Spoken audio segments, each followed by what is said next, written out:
Adicionalmente... O sea que eso, pero eso corresponde efectivamente a lo que estamos viviendo ahora, que hubo ya por segundo mes consecutivo un aumento, un cambio en la política, en la tasa de política del Banco Central, y ya si observamos ya los informes que diariamente publica el Banco Central sobre el nivel de tasa de interés activa por lo menos, ya se ve que ha habido una transmisión, que hay una elevación con las tasas en el mercado. Sí, como tú dices, principalmente se ve que la tasa activa está respondiendo más rápidamente. Esto es coherente con lo que se pudo determinar en el trabajo.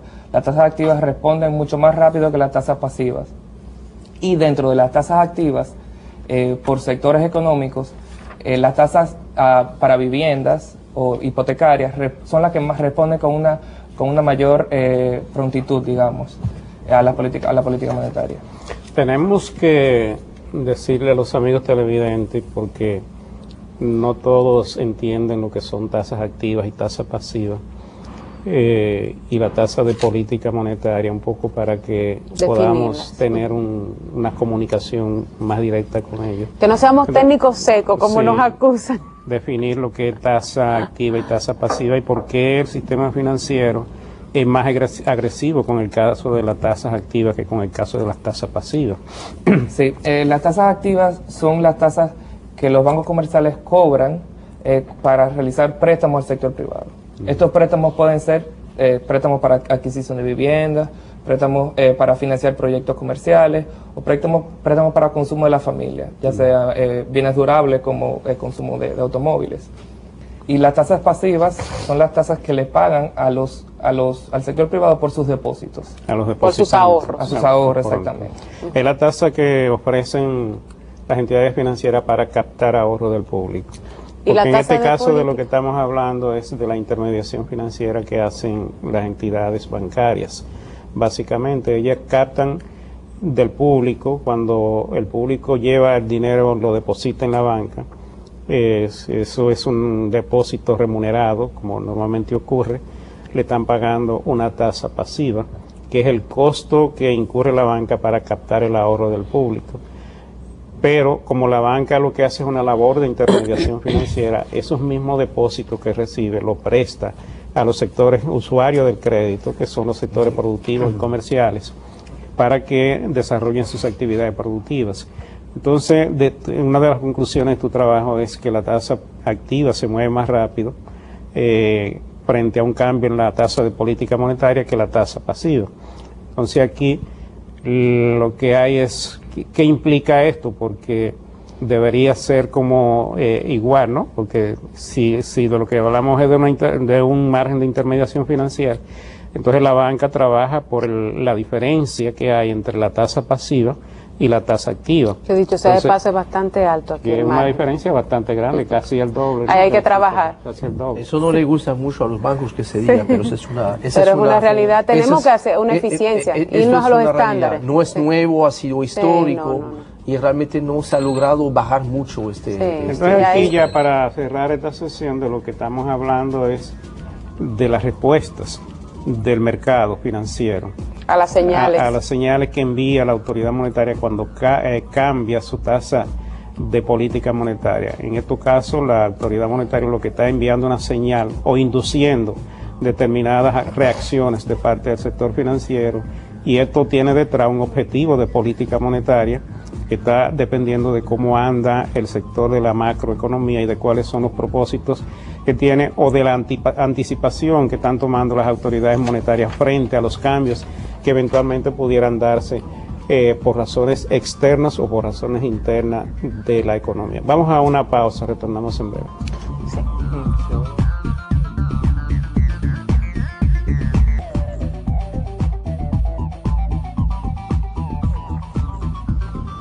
Continuamos con ustedes, amigos y amigas de Agenda Económica. Les reiteramos que hoy día estamos teniendo un conversatorio con dos economistas jóvenes, de los que participaron en el concurso de Economía Biblioteca Juan Pablo Duarte, que todos los años promueve el Banco Central de la República Dominicana.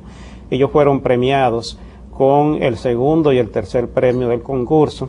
Ambos trabajaron en el marco de lo que es la política monetaria y tuvieron unos resultados excelentes que, como decía Henry Ebrard, fuera de cámara, lo que nos da como resultado el trabajo de Joel en relación con el impacto y la reacción del sector financiero, la economía real, a los cambios en la política monetaria, era algo que uno entendía, que uno veía, pero que aquí en la economía nosotros no conocemos de que antes de este trabajo se hubiera hecho un estudio para medir ese impacto y poder determinar en qué fecha o con qué rezago se generan esos impactos en la política monetaria o de la política monetaria en el caso de el sector financiero y la economía real.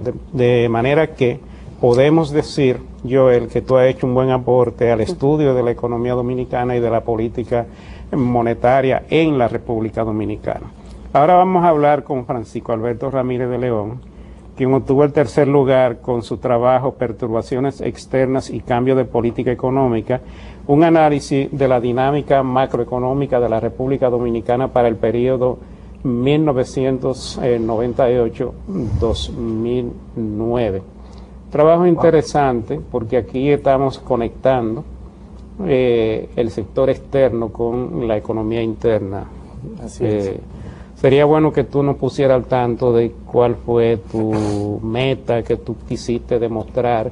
Se supone que ustedes partieron de una hipótesis determinada para, a partir de ella, tratar de hacer las investigaciones y comprobar si esa hipótesis se cumple en la realidad.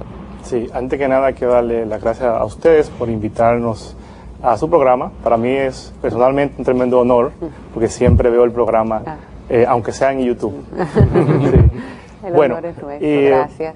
Mi trabajo básicamente consistió en darle sustento empírico a a una hipótesis que ya todos manejamos en la economía dominicana. O sea, nosotros sabemos que la economía dominicana es una economía pequeña, abierta y muy dependiente del sector externo, tanto financiera como en términos comerciales. Sí, se dice usualmente, si la economía externa le da gripe, aquí nos da neumonía. Así es, nos da bronconeumonía.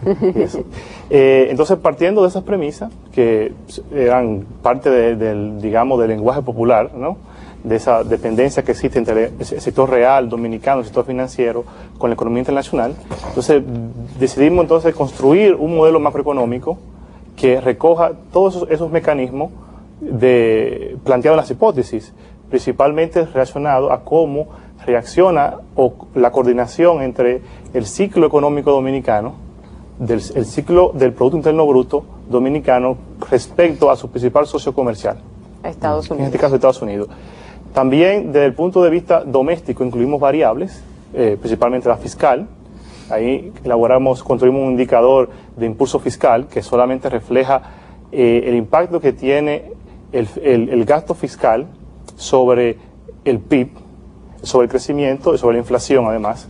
Además, modelamos la política monetaria como un sector aparte dentro del modelo para capturar si el modelo reproduce el comportamiento de la política monetaria durante ese intervalo de 10 años.